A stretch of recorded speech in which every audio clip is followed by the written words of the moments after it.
on this beautiful journey to explore the 9 islands of the heart. And today we are exploring this island number 4. We covered Shravanam, listening from the heart, Kirtanam, speaking from the heart, Smaranam, remembering from the heart, and now we are covering Vandanam, which means to be in the mood of prayer from the heart. So we'll first discuss about prayer when you are distressed.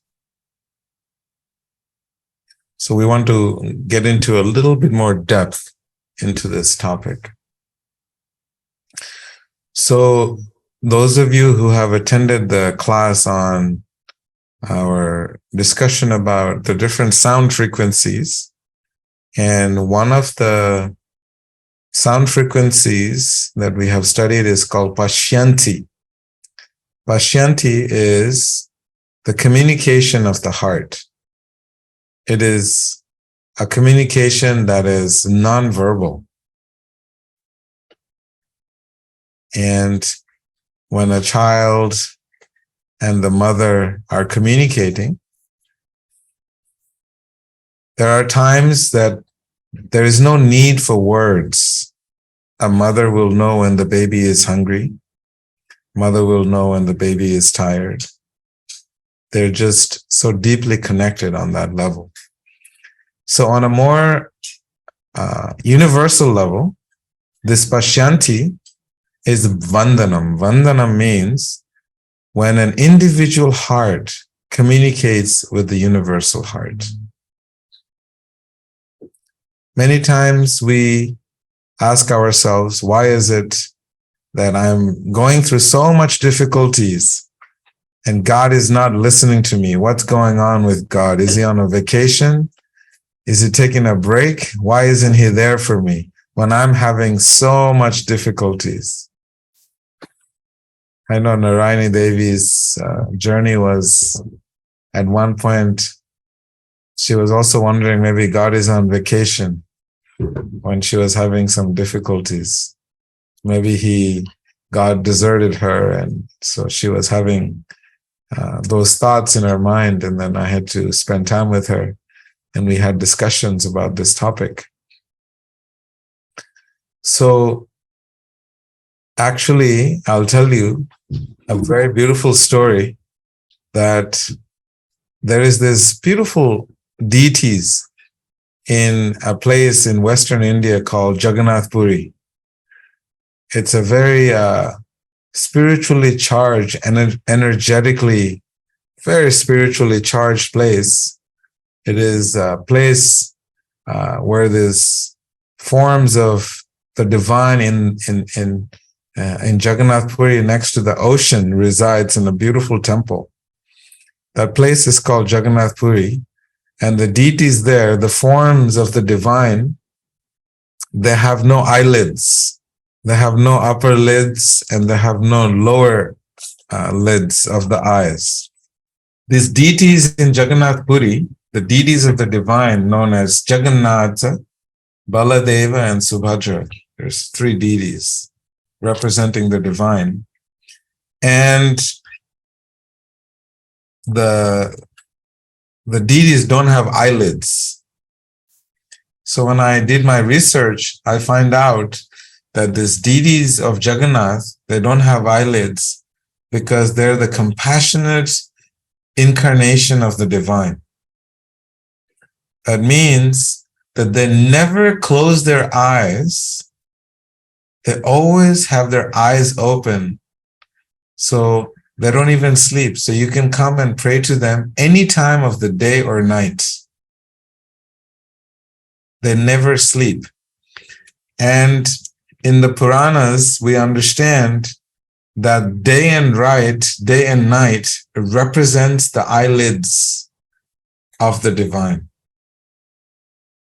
Just like fire represents the mouth of the divine, mountains represents the bones and the nails of the divine. The sun represents the eyes, the earth represents the feet, the sky represents the navel, the directions, the 10 directions, represents the ears of the divine. And all the 33 million demigods, they represent the arms of the divine because they're responsible for different activities in the universe. And the space is considered to be the head of the divine. The oceans, the various oceans, represent the abdomen, the belly of the divine. And the winds represents the strength of the divine. All the plants and trees that you see, they represent the hairs of the divine. And the clouds represents the hairs on the head of the divine. And day and night represents the eyelids. So in this way, this form of the divine known as Lord Jagannath, he has no eyelids because he never blinks.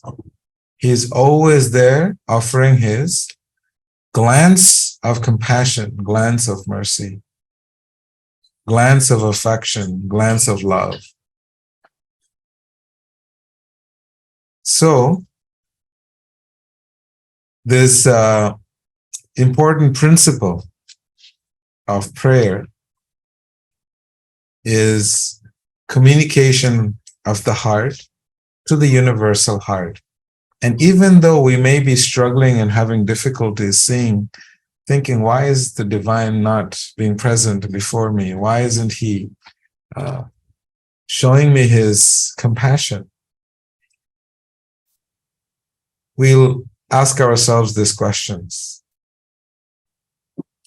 And we tend to blame God or the divine for all of this.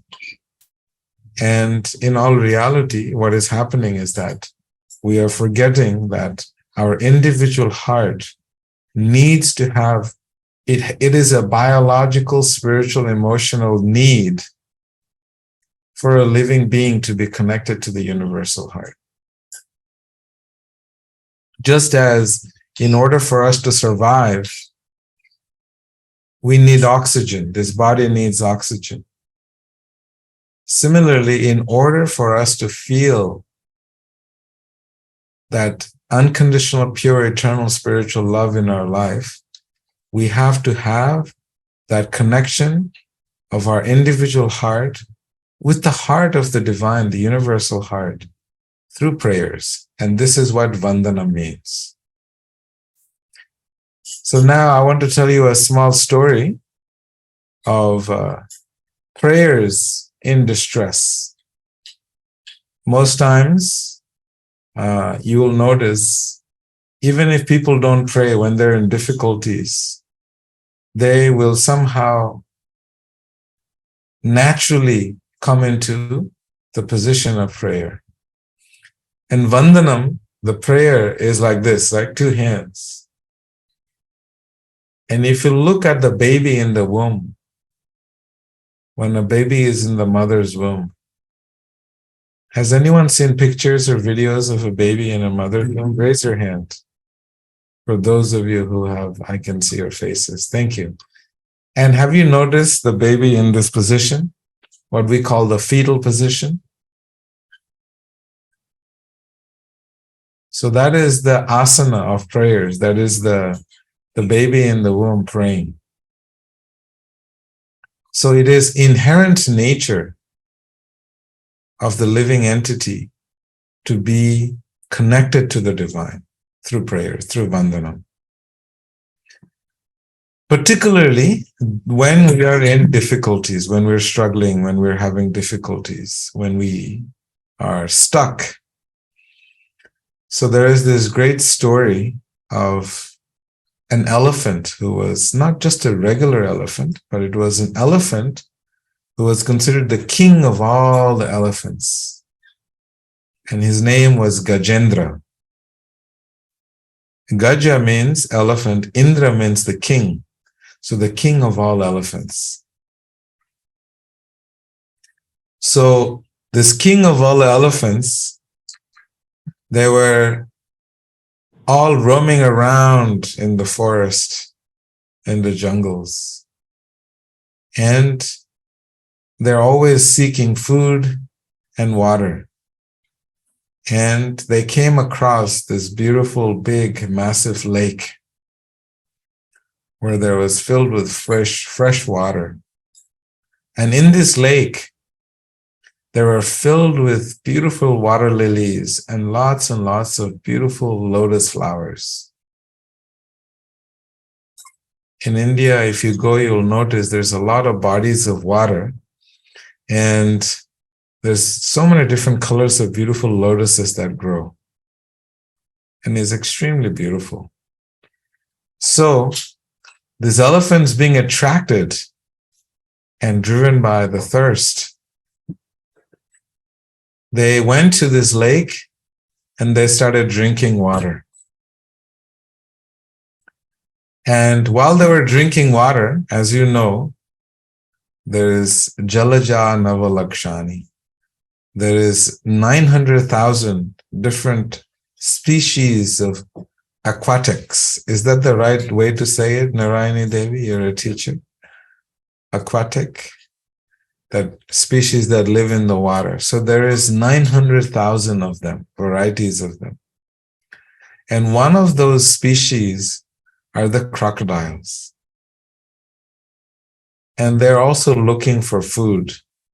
Sometimes when they're supremely hungry, whoever lands in the water, they consider it to be their food.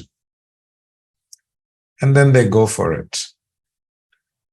So one has to be careful sometimes when we enter different bodies of water. That's why when we were raised as monks, whenever we went to any rivers, first we offer our respects to the river. Because in the river, in the body of the river, there lays 900,000 different species of life.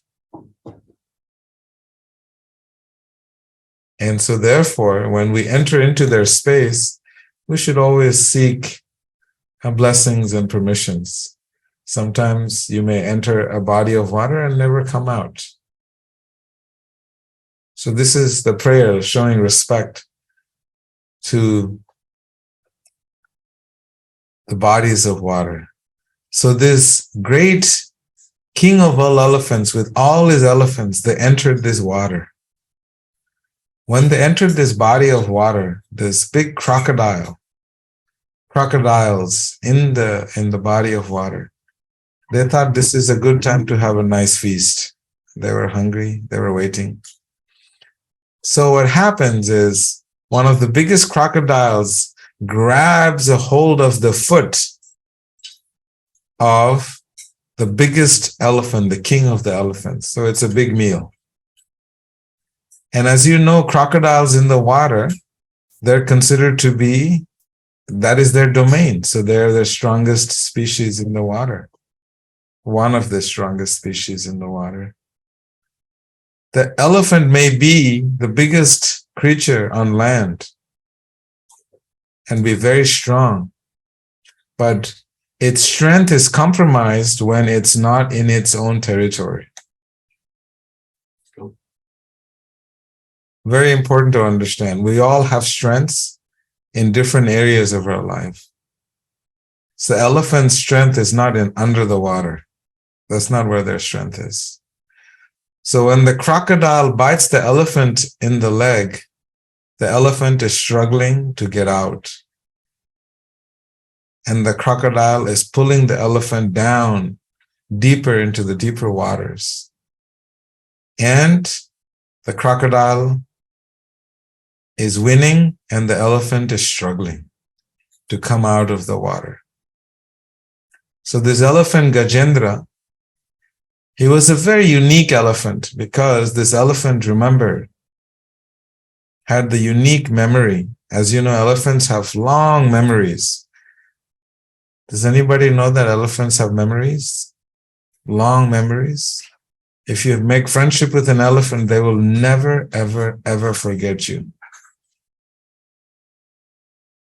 I know that for a fact because I grew up with elephants. I used to ride elephants when I was young. And they are an amazingly graceful beings, and their memories are incredible. 20 years, 30 years, you take care of them. There's many, many stories in the villages they tell us about the memory of elephants and how kind and compassionate, loving and graceful creatures they are. So this elephant could remember not just what it had done in this life, but the lives previous to this life. So it had memories of its previous birth and realized that in his previous birth, the elephant was devoted to God. And because he made some mistakes, he took birth as an elephant. But in this body of an elephant, he was able to remember everything from his previous birth. So what does he do? He immediately realizes there is no hope for me. I'm going to be devoured by this crocodile in the water. This is the end of my life. So he sticks his trunk out, elephants are big trunks, and picks up a beautiful lotus flower. And he starts swinging this lotus flower to the divine, to God above. And in his mind, this elephant starts offering prayers. Beautiful prayers, because the elephant could remember its previous life. When the elephant offers prayers in complete helpless mood of absolute surrender, recognizing that there is divine that is greater than all the struggles that I'm going through right now, and is able to help me in this dire situation. When Gajendra starts to offer the flowers, then the divine appears in its four-armed form as Vishnu. And he then saves the elephant and protects the elephant from getting eaten and devoured by the crocodile. So this is the story in the Puranas that explains that when we are in difficulty, it is absolutely fine. And we should take shelter of the divine and pray for the divine intervention.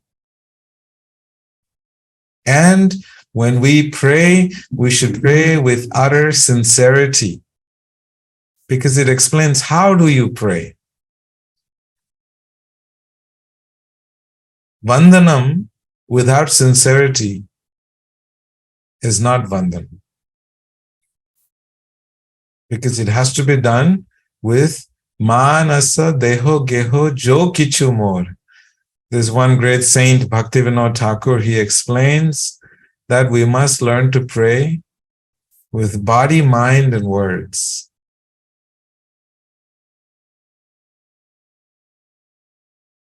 If your body is not in a prayer position, there is not sincerity, humility.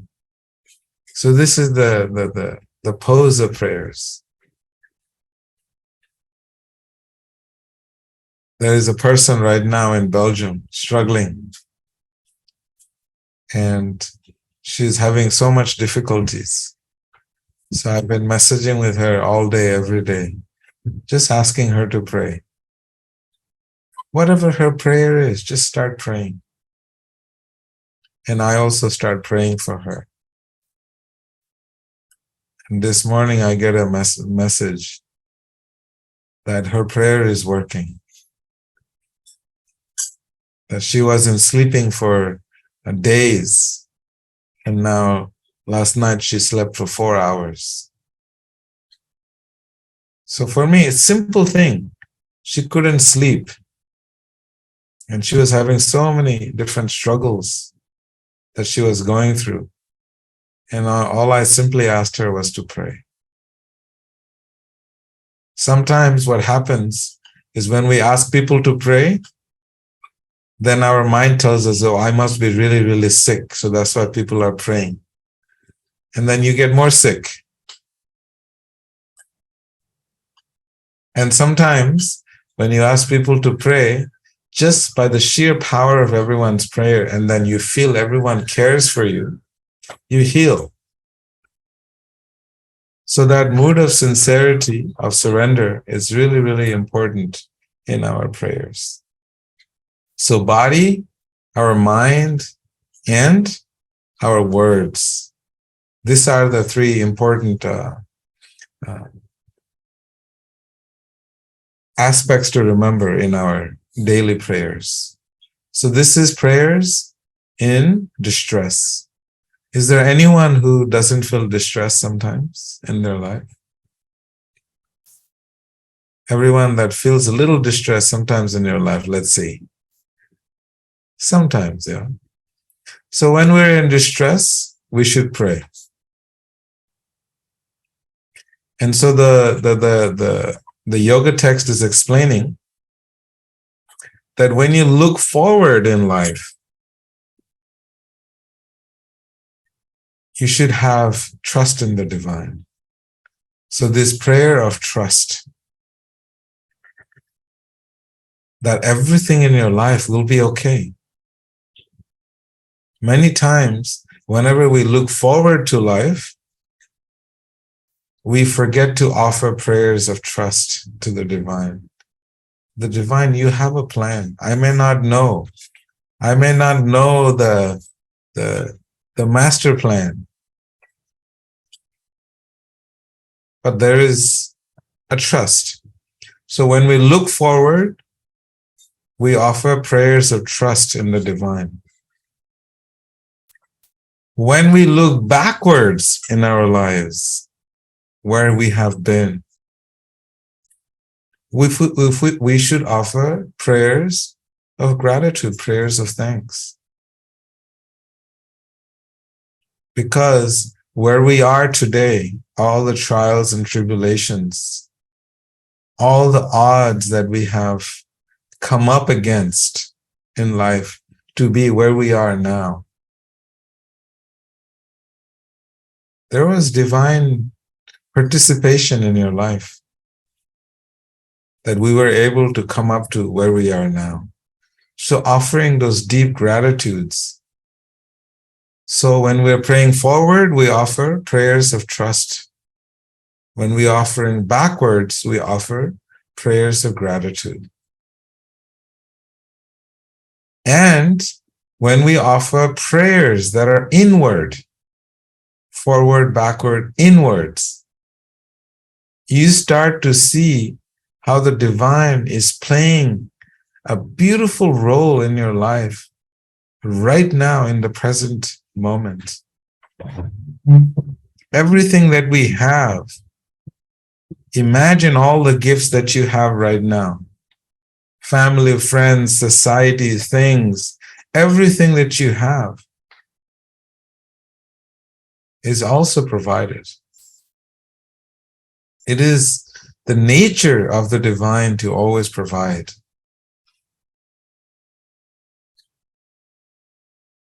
And then when you look around, so we did forward, backward, inward, and when you look around, what do you see? You see the beautiful creation of the divine. And it is simply there to add more beauty and more grace and for us to coexist together. So it's very important to understand that prayer, when we live a life of prayer, then you're living a life of divine connection. Vandanam means a divine connection. Everything, every situation, you have the opportunity to be connected to the divine through Vandanam.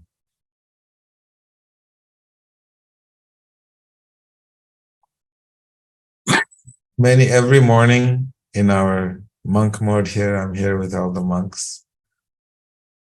We are praying every day to this beautiful Tulasi Devi. She's the representation of the goddess of all the plants and trees.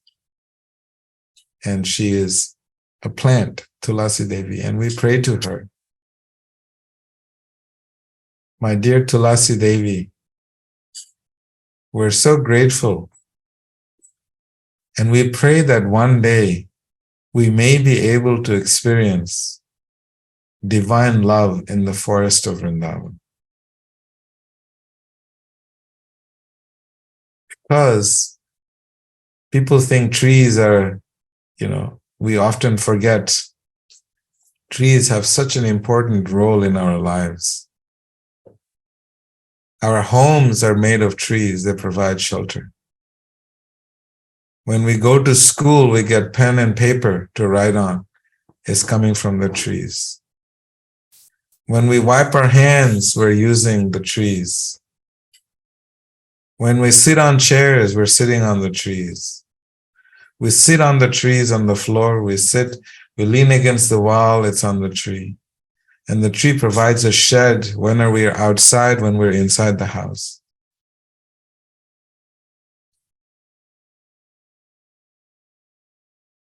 Even when we blow our nose, the tree is able to capture our rejects. Even when we use toilet papers, the tree is still there serving us.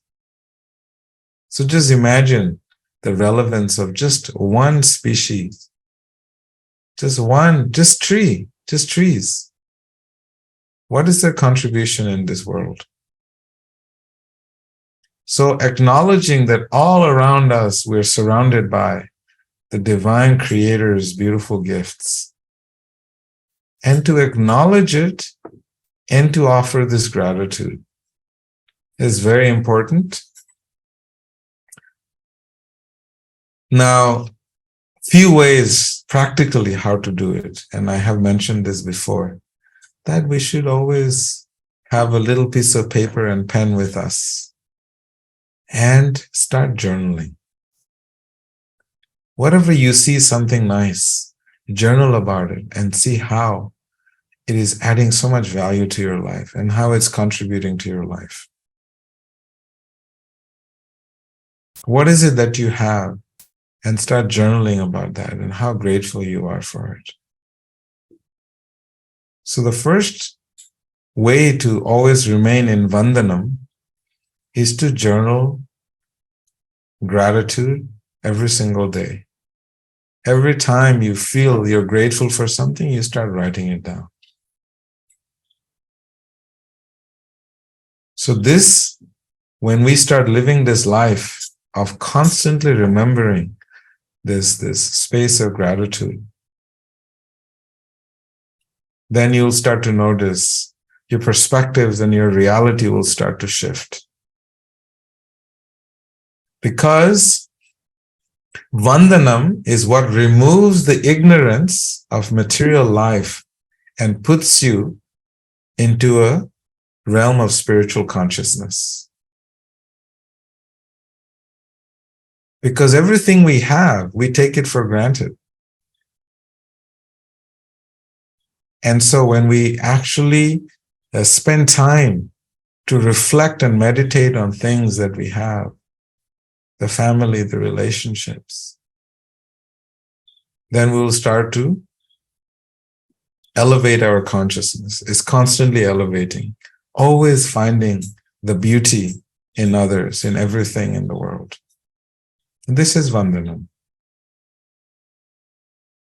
So now I will explain a little bit more, 5 minutes, on these 3 important steps, right? There is individual prayers that we pray for ourselves. I'm having a bad day. God, please help me out. Which is fantastic. And we should always do that. Pray for ourselves. Because if we pray, we do Vandanam for ourselves, then it'll set you in the mood, elevate your consciousness where you will learn to pray for others, which is our second layer. You will start to pray for your family and friends. You will start to pray for people that you know are having some difficulties and struggles.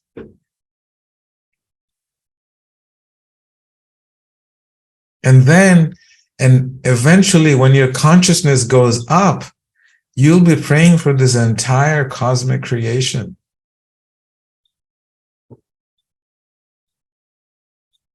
So as the consciousness expands, our prayer also expands.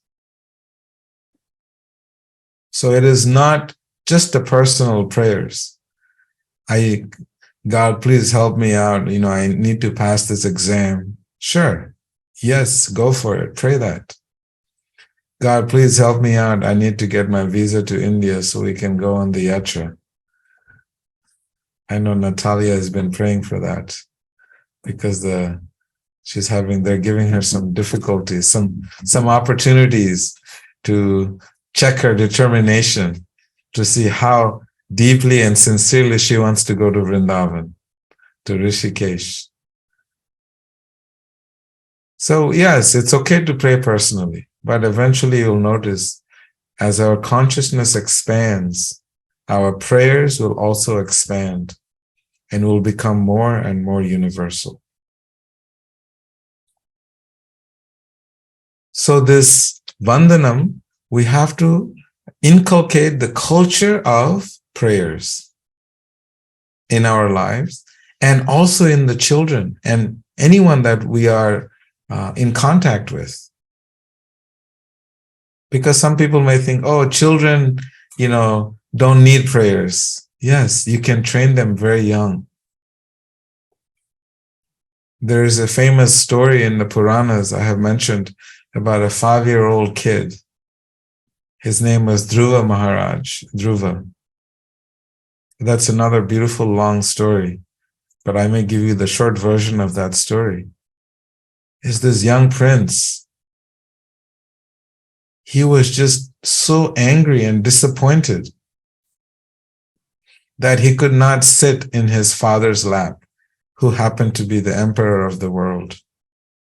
And his stepmother forbade him to sit on his father's lap. And he went to his mother.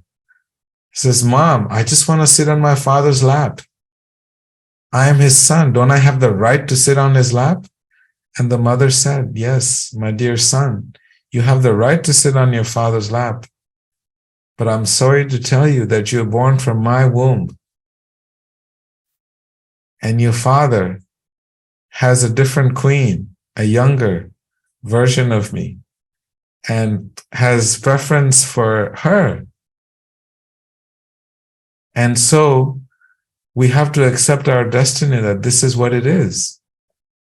And this young Dhruva said, I don't accept. This is not acceptable to me. I am the son of my father and I have the right to sit on that throne. I have a right.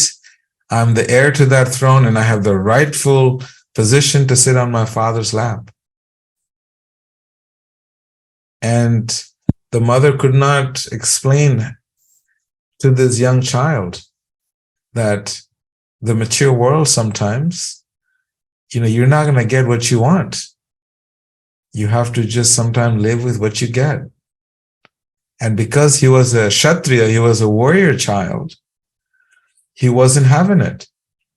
Till his mother explained to him, my dear child, it's not going to happen for you. And the son said, no, I want it to happen now and in this lifetime, it has to happen. Please just tell me, how can I make this happen? And the mother explained, it's through Vandanam, it's through prayers. So this young boy, he runs off into the forest and he starts doing Vandanam. He starts praying. His prayer was so sincere, so heartfelt, so intentionally divine and rigorous,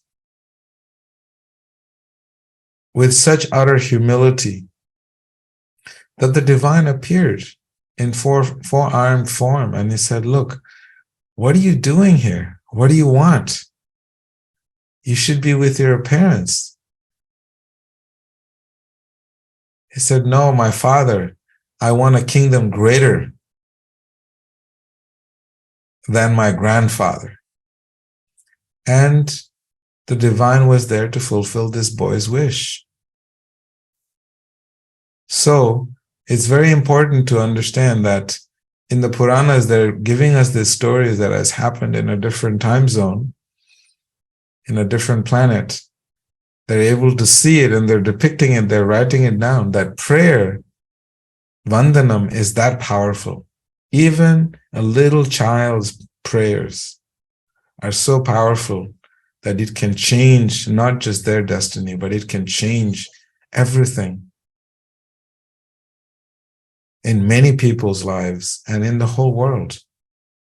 It can have a global impact.